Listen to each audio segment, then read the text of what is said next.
tempatkan di tengah hutan geledekan gitu kan. Bahkan ada beberapa senior yang kemudian meninggal. Tapi waktu itu situasi di Uniba itu memang lagi kisruh gitu, konflik yang sangat luar biasa.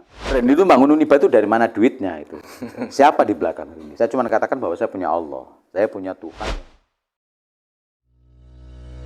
Ini saya dengar-dengar juga ini Pak kan, sekarang ini kan mungkin ya mengabdi di Kalimantan Timur itu kan banyak cara.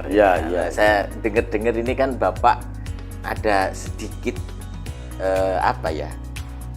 Dengar-dengar ini mau maju ke DPD Pak. Ya.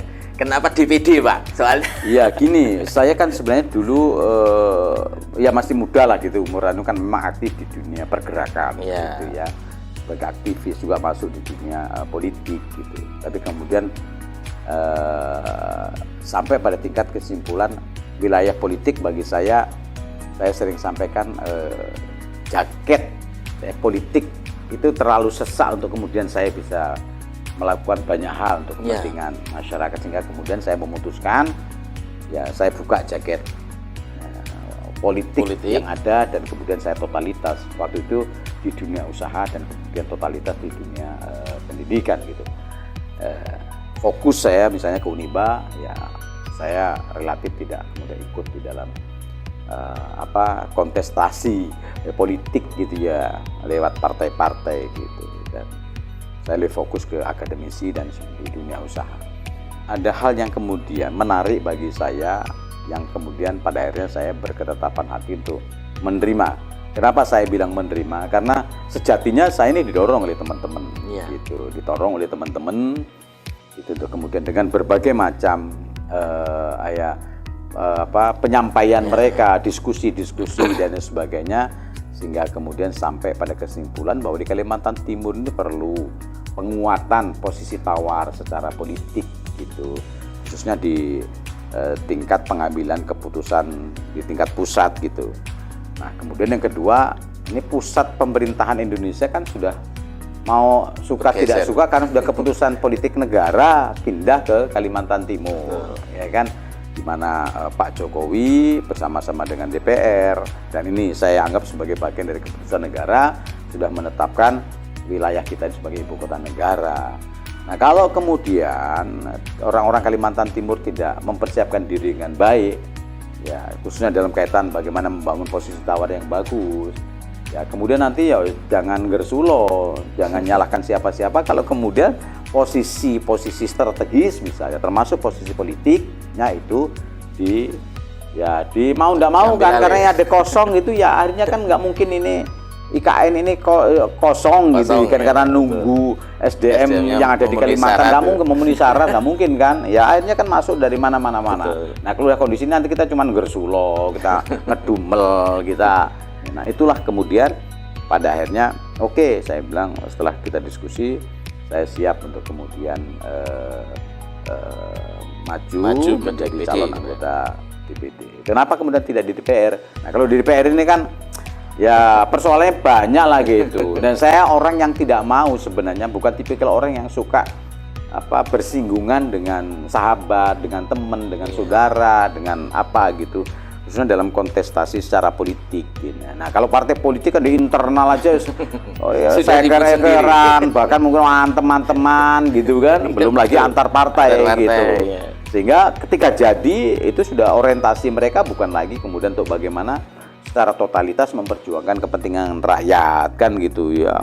Dari eker-ekeran, eker-ekeran itu kan dampaknya secara politis kan banyak hal yang kemudian tidak bagus lah, misalnya karena kompetisinya begitu sangat ketat sampai kemudian teman-teman, sampai kemudian transaksional yang kadang-kadang itu tidak sehat, ya produknya ya menjadi kemudian tidak sehat dalam konteks bagaimana mereka bisa memperjuangkan kepentingan rakyat. Nah saya nggak mau itu. Nah kalau di DPD ini kan kita sih bisa membangun silaturahim dengan banyak pihak.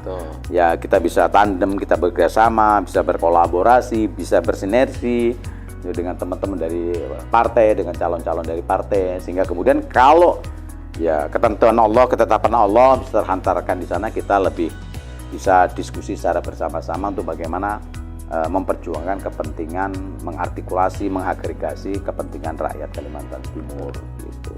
Kalau kita lihat Pak, itu kan ya DPD itu kan istilahnya sebuah lembaga legislatif ya. Pak, ya. Tetapi kalau konteksnya Pak dalam pengambilan misalkan kan legislatif tentu ada produk-produk undang-undang. Artinya kan sebenarnya kalau dalam tanda kutip itu kan DPD ini kan hanya mengusulkan, Pak. Artinya tidak bisa membuat satu produk yang ini nih apa enggak tanggung, Pak. Secara normatif ketentuan yang mengatur tentang posisi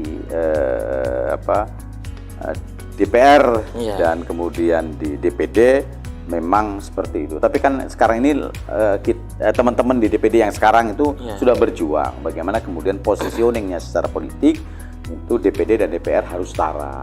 Saja berkaitan dengan tidak saja sebatas mengusulkan, juga termasuk berkaitan dengan penetapan politik anggaran, kemudian pembuatan undang-undang. Nah, ke depan kita tentu harus secara totalitas berjuang agar kesetaraan secara institusi antara DPR dengan DPD itu harus diwujudkan gitu. Sehingga misalnya kalau yang berkaitan dengan pembuatan undang-undang tentang daerah gitu, apapun bentuknya lah, itu ya dalam rangka memperjuangkan itu wilayah ranahnya DPD. Termasuk juga berkaitan dengan soal politik anggaran, itu ranahnya benar. Jadi nggak ada lagi ketergantungan kita ke DPR. Itu harus kita perjuangkan, dan ini sudah diperjuangkan sebenarnya oleh teman-teman yang duduk di sekarang. Tapi perlu penguatan gitu, dan kita harus totalitas. Dan saya insya Allah sebagai bagian dari yang secara totalitas untuk bagaimana kemudian DPD itu harus kedudukannya setara dengan DPR. Seharusnya begitu Pak, soalnya karena kalau kita punya framing masyarakat Pak itu artinya DPD itu daripada ndak gitu loh. Ya memang dulu kan bagian, kalau dulu zaman Orde Baru masih kita pakai Undang-Undang Dasar 1945 yang sesuai dengan rumusan para pendiri bangsa kan. DPD ini sebenarnya kurang lebih sama dengan utusan daerah, fraksi utusan daerah kan gitu. Nah, tapi waktu itu fraksi utusan daerah kan sama. Ya, secara politik, hak-hak politiknya sama dengan DPR yang lain. Nah, kenapa kemudian setelah menjadi lembaga sendiri kita juga tidak sama dengan teman-teman yang dari dulu fraksi yang disebut dengan atau dikenal dengan fraksi utusan daerah. Nah, sekarang harus kita berjuang untuk kemudian mensetarakan itu. Jadi nggak boleh ada perbedaan berkaitan dengan tanggung jawab, perbedaan dengan kewenangan antara DPD dengan DPR. Nah, toh juga sama-sama kita ini dipilih langsung oleh rakyat, gitu. Walaupun lewat partai, teman-teman legislator DPR itu dipilih oleh rakyat, tapi kan masih ada partainya gitu. Nah, ini kan juga membatasi teman-teman, misalnya teman-teman di DPR gitu ya, baik 1, 2 dan pusat gitu, ketika akan memperjuangkan untuk kepentingan rakyat itu masih ada barrier, masih ada ya kira-kira setuju orang partai. Ya, kalau partai orang setuju nggak bisa berjuang apapun. Gitu. Tapi kalau DPD enggak. DPD bertanggung jawab pada rakyat langsung, ya kemudian mempertanggungjawabkan seluruh apapun yang diperjuangkan itu rakyat gitu. Sehingga alat kita dalam rangka memperjuangkan itu adalah rakyat, tidak melalui partai-partai. Dan karena itu saya percaya betul bahwa perjuangan untuk memposisikan DPD dengan DPR itu akan bisa berhasil. Sebenarnya itu harapan rakyat semua Pak. Iya, kalau enggak ya takon gerutuk rakyat kan gitu. Soalnya persoalannya sekarang ini kan banyak anggota DPR misal Pak. Itu bukan dalam konteksnya pada saat pemilihan memang mewakili rakyat, tapi pada saat tugas-tugas mereka lebih mewakili partai. Iya, ya itu kan ada ya banci apa-apa gitu kan gitu. Ya mengatasnamakan keputusan rakyat. Pun tergantung sama ketua partai. Dipilih oleh rakyat tapi tidak bisa memperjuangkan segala secara totalitas kepentingan rakyat. Ya, ketika kita akan memperjuangkan kepentingan rakyat, ketika kemudian kehendak partai beda, ya nggak bisa apa-apa, DPAW, macam-macam. Tapi kalau DPD kan enggak. Iya, betul. DPD langsung gitu. Misalnya DPD saya dipilih rakyat itu langsung kok. Iya. Iya kan, saya ini representasi dari rakyat, sehingga saya harus punya kewajiban ya itu mengartikulasi seluruh kepentingan, seluruh kehendak rakyat. Kalau kemudian ada sumbatan, ada kendala yang kemudian itu saya akan ngomong dengan rakyat, saya akan minta dukungan kepada rakyat gitu. Dan saya percaya kalau kemudian itu dikomunikasikan dengan baik dengan rakyat, rakyat juga akan mendukung secara totalitas apa yang kita perjuangkan. Itu sih harapan kita, Pak. Artinya insya Allah, harus ada satu hal gebrakan di DPD. Misalnya adem-adem lah. Kan setiap periodisasi ketika ada terjadi perubahan-perubahan kepemimpinan nasional, memang harus ada perubahan. Nggak boleh kemudian kita ini. Harus ada perubahan-perubahan yang semuanya mengarah untuk bagaimana kita mengedepankan dan kepentingan lebih besar, yakni kepentingan rakyat, kepentingan bangsa dan kepentingan negara. Oke, ini kan istilahnya Pak ya, dalam konteks tertentu ya kan, kita perlu kan tahu sedikit Pak alasan secara pribadi ini Pak. Artinya kan ya kalau misalkan kita mau ngomongin apa sih gitu kan, kalau misalkan secara ekonomi sudah saya pikir enggak jadi masalah. Secara kondisi ibaratnya kita ini ketenaran juga tenar gitu Pak. Ini sebenarnya apa sih yang mendasari sebenarnya Pak dari ranah? Kalau saya sederhana Mas, di penghujung usia ya kan. Kalau kemudian kita mengukur usia, saya Muslim gitu ya, mengukur usia saya dari usia Kanjeng Nabi. Usia Kanjeng Nabi kan 63. Saya sekarang udah masuk ke 60, tinggal 3 tahun. Nah, gitu. Kalau ukurannya itu loh ya. Tapi tentu saya berdoa ya Allah berikan saya panjang umur sehingga kemudian panjang umur saya bisa memanfaatkan tuh kepentingan umat, kepentingan masyarakat, kepentingan tuh berfastabiqul khairat, dan mudah-mudahan apa yang saya lakukan ini bagian dari investasi akhirat saya lah gitu ya, sehingga saya nggak perlu. Jadi kalau kepentingan pribadi insya Allah saya tidak mengatakan, saya bersyukur Mas. Saya ini tadi sudah sampaikan, saya ini dari latar belakang wong susah, bahkan kondisi orang yang paling susah. Jadi kalau ada orang bicara tentang kesusahan, saya pernah merasakan jadi orang susah. Berbicara tentang kemiskinan, saya pernah menjadi orang miskin, bahkan mungkin orang yang diantara orang yang paling miskin, sehingga saya paham betul tentang apa itu penderitaan, apa itu tentang kesusahan, apa itu tentang kemiskinan. Nah itulah yang kemudian membuat saya harus berbuat banyak gitu untuk kepentingan orang lain. Kalau kepentingan saya pribadi, alhamdulillah itu tadi saya bilang. Jadi kalau saya bersyukur diucapkan tiap hari, mungkin ribuan syukur saya kepada Allah yang telah memberikan ruang saya hidup di dunia yang sangat luar biasa secara ekonomi, secara dan lain-lain sebagainya gitu. Ya, saya maju bukan karena ingin popularitas saya, kalau bicara popularitas saya udah insya Allah udah kenal dengan teman-teman sahabat di mana-mana. Soal ekonomi alhamdulillah itu saya sudah enggak ini. Jadi saya semata-mata bismillah mendedikasikan apa yang saya punya untuk kepentingan. Seperti halnya saya di Uniba inilah gitu ya. Mendedikasikan itu semata-mata untuk kepentingan masyarakat, kepentingan umat, khususnya di bidang pendidikan. Tapi kalau kemudian di Uniba ini kan hanya lingkupnya kecil aja itu. Nah, bagaimana kemudian ketika nanti di DPD bisa memperjuangkan kepentingan apa yang jadi kepentingan masyarakat, kepentingan rakyat yang lebih besar. Gitu. Nah, mudah-mudahan ini bisa saya wujudkan itu. Kalau kemudian saya tidak membawa manfaat gitu, saya akan mundur Mas. Bagi saya jabatan itu hanya sekedar alat. Kalau kemudian jabatan ternyata tidak bisa menjadikan kita untuk berbuat, saya untuk apa? Lebih baik mundur. Lebih baik saya berhenti ya, dan kemudian saya ngurusi masjid gitu ya kan, udah ke situ wes ibadah wae gitu wes ya kan, soal kan itu. Jadi saya sekali lagi jabatan apapun saya selalu menjadikan itu sebagai alat. Dulu saya ketika di organisasi juga seperti itu, makanya ketika saya menjadi organisasi pasti ada kerja-kerja yang kemudian secara monumental itu dirasakan untuk masyarakat, untuk kemudian selanjutnya. Saya menjadi ketua Kadin, saya bisa membangun kantor Kadin. Saya menjadi ketua KNPI, alhamdulillah saya bisa membangun gedung KNPI yang juga representatif. Saya menjadi KPNC, alhamdulillah saya juga bisa mewariskan sesuatu yang kemudian sampai hari ini bisa dinikmati oleh teman-teman di KNPI. Sama di Uniba ini. Uniba itu insya Allah gitu kan, akan bisa diwarisi oleh umat, oleh rakyat, oleh masyarakat ke depan. Yang mungkin terakhir Pak, selain problem nih di Kalimantan Timur kan Bapak nanti problem selain SDM Pak. Ini sebenarnya kalau dipetakan menurut Pak Randy itu problemnya itu kira-kira apa? Dan mungkin majunya sebagai legislator itu nanti yang Bapak kira-kira mau perjuangkan dari problem-problem itu seperti apa Pak sekali? Ya tentu kalau SDM itu menjadi prioritas karena sampai dengan hari ini kita juga belum ada kesungguhan ya, saya melihat dari para pengambil keputusan di politik pendidikan gitu, bagaimana kemudian ada secara serius menangani persoalan pendidikan. Lembaga-lembaga pendidikan kita pun masih dikelola seperti ya apa adanya lah. Kita punya perguruan tinggi, nggak usah saya sebutkan lagi, juga masih jalan di tempat, hanya memproduk ya sarjana, kamu punya ijazah gitu.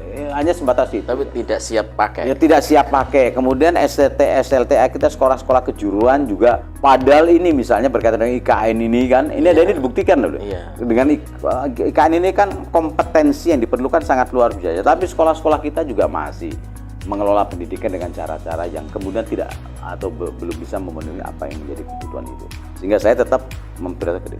Yang berikutnya juga tentu yang berkaitan dengan kalau infrastruktur, insya Allah ya, gitu. Alhamdulillah kita lihat pemerintah pusat gitu ya sekarang, karena IKN telah menjadi keputusan politik resmi oleh negara, itu pembangunan infrastruktur sudah sangat luar biasa, terutama berkaitan dengan soal jalanan dan infrastruktur yang lain. Sehingga yang mesti harus dilakukan adalah penguatan atas apa yang dilakukan oleh pemerintah pusat dan kemudian oleh pemerintah daerah.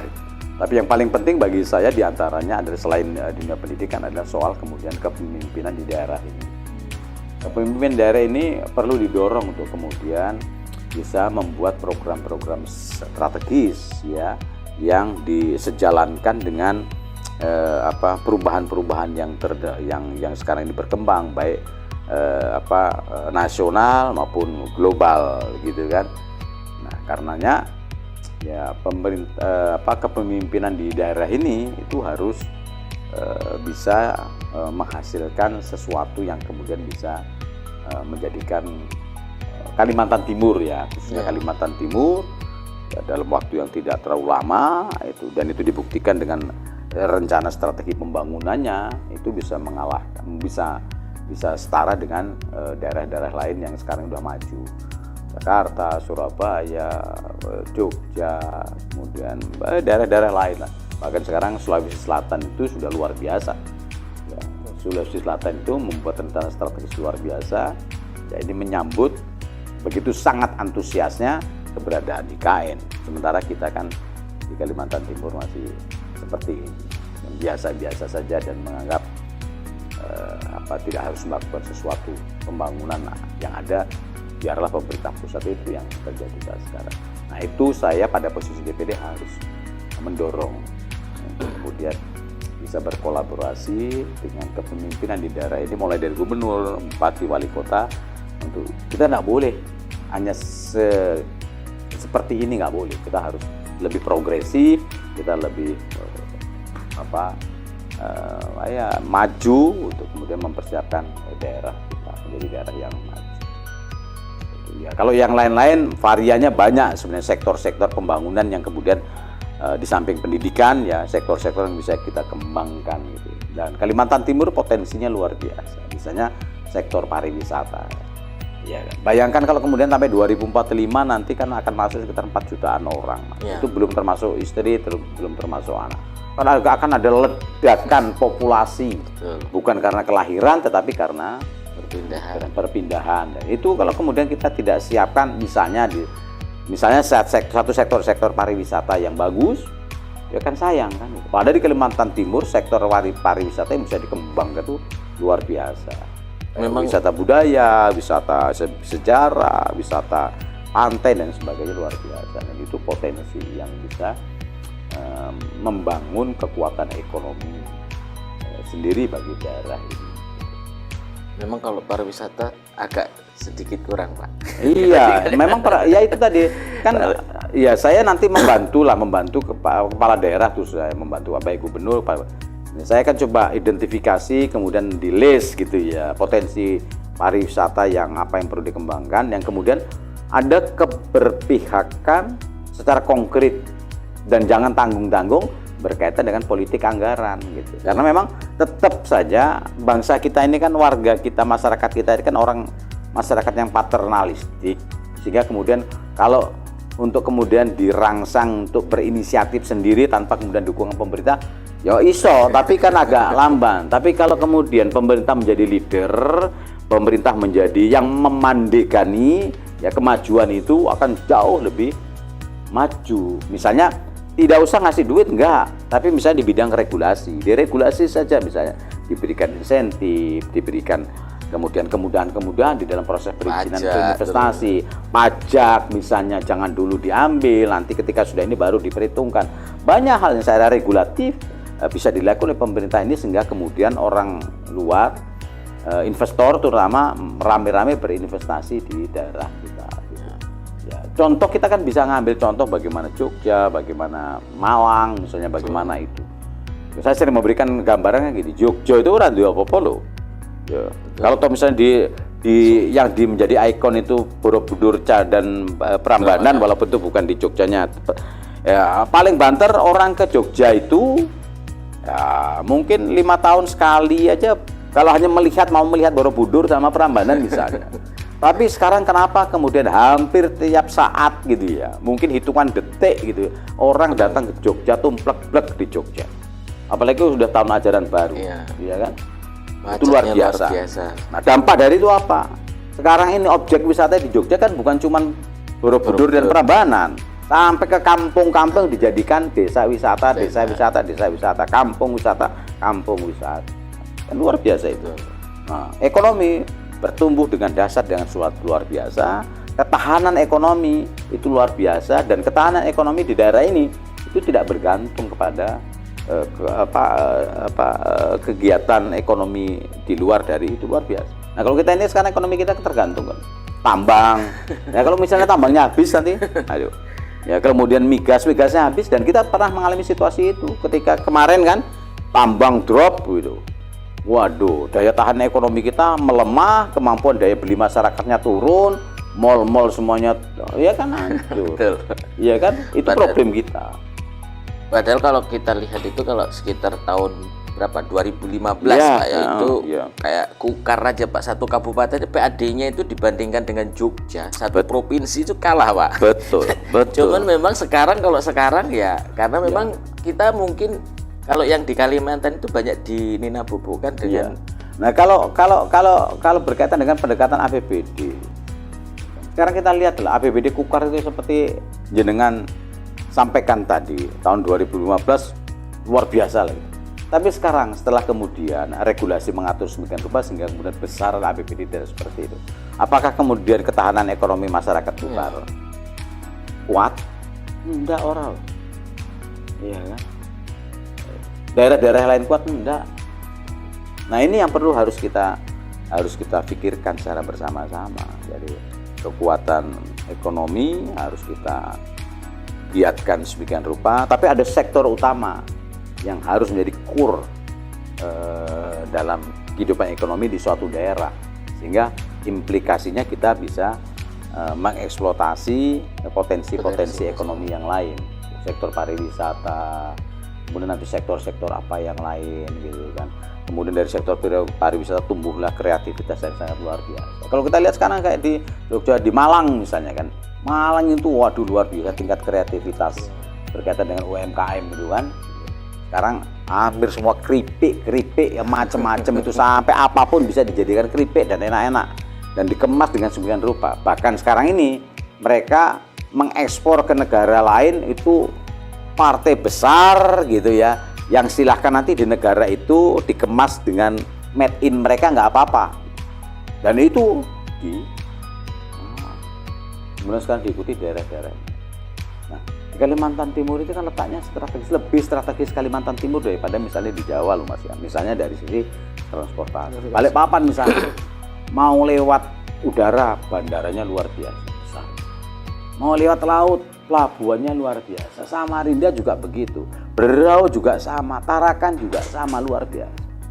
Kalau kemudian kita tidak bisa bergerak maju menjadi negara yang menjadi daerah yang kuat gitu ya, masyarakat yang kuat secara ekonomi, yang bodoh itu siapa?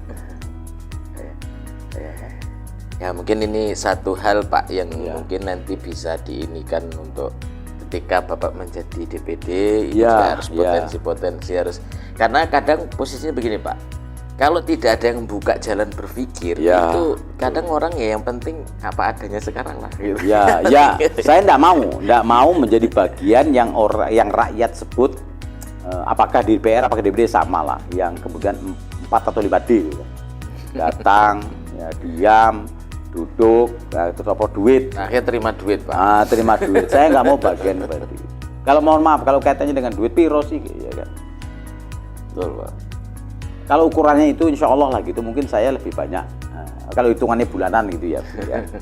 Hitungannya bulan saya misalnya. Tapi bukan itu yang menjadi tujuan saya untuk kemudian mau didorong untuk bersama-sama berjuang di DPD ini. Ini kalau kemudian rakyat memberikan dukungan pada kita. Ya mungkin cukup gitu dulu Pak perkenalan kita hari ini. Mudah-mudahan apa yang bukan apa sih Pak, kita yang berharap mudah-mudahan jalan ini untuk bisa memperjuangkan di pusat itu bisa terkabul, dan mudah-mudahan ke depan terutama di Kalimantan Timur kondisinya jauh lebih bagus daripada sekarang ini. Dan saya punya tanggung jawab besar berkaitan dengan IKN ini gitu. Saya harus mempersiapkan anak-anak saya, mahasiswa-mahasiswa nanti harus bisa mengisi posisi-posisi strategis di pusat kekuasaan IKN. Ya, 10 tahun atau bahkan mungkin 15 tahun harus ada anak-anak dari Kalimantan Timur ini yang menduduki posisi level menteri, level dirjen, menteri, bahkan mungkin sudah tidak menutup kemungkinan presiden dan sebagainya. Dan itu harus kita siapkan sekarang.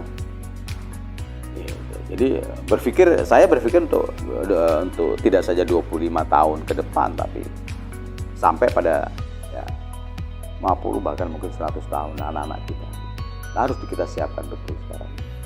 Makanya saya selalu di berbagai kesempatan selalu menyampaikan, memotivasi anak-anak, kamu harus mempersiapkan diri dengan sebaik-baiknya. Karena saya percaya di antara kalian mahasiswaku, anak-anakku nanti pasti ada yang jadi menteri, jadi dirjen, dari apa macam-macam. Dan sekarang harus dimulai saat ini. Ya, Mas. Pak, terima kasih. Terima kasih banyak Pak atas waktunya. Mohon maaf nih sudah mengganggu. Enggak, Mas. Terima kasih, saya yang sangat terhormat ini untuk kemudian bisa diskusi saat ini dengan jenengan. Oke, baik sedulur Randy sekalian, hari ini kita ada cukup perkenalan singkat. Artinya apa yang beliau sampaikan tadi adalah harapan-harapan kita semua ke depan. Mudah-mudahan nanti kita doakan sama-sama dan kita dukung sama-sama dan kita pilih sama-sama tentunya nanti ke depannya, supaya beliau, apa yang beliau sampaikan ini mampu menjadi satu hal yang membawa kita, terutama masyarakat Kalimantan Timur, supaya ke depan kita lebih baik. Yang jelas bukan ketenaran, bukan kekayaan yang dicari, tetapi adalah bagaimana beliau dengan sisa umur yang beliau sampaikan tadi, bahwa beliau hanya ingin mengabdi untuk kepentingan dan kemaslahatan bukan hanya kita generasi sekarang, tetapi 25 bahkan 50 tahun ke depan. Mudah-mudahan apa yang beliau cita-citakan, beliau inginkan, dan beliau ingin wujudkan ke depan menjadi berkah bagi kita semua. Amin.